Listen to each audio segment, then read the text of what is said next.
দেহাতের মানুষ একটা অনভিজ্ঞ একটা ঘটনা ঘটেছিল, যে ঘটনায় এখানে মানুষের মধ্যে এবং আমার ভাই বোনদের মধ্যে একটা উত্তেজনা ছিল। এবং এই ঘটে যাওয়ার একটা ঘটনায় আপনারাও যেমন সন্তুষ্ট নন, আপনারাও যেমন খুশি নন, আমরা কেউই কিন্তু খুশি নই।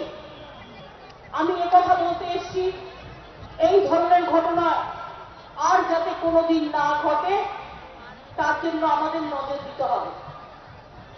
যে ঘটনা ঘটেছে সেই ঘটনা যাতে না ঘটে আমরা, এবং কি ঘটনা ঘটেছিল, কেন ঘটেছিল, এই জন্য আমরা বিচার বিভাগীয় তদন্তের ব্যবস্থা করেছি।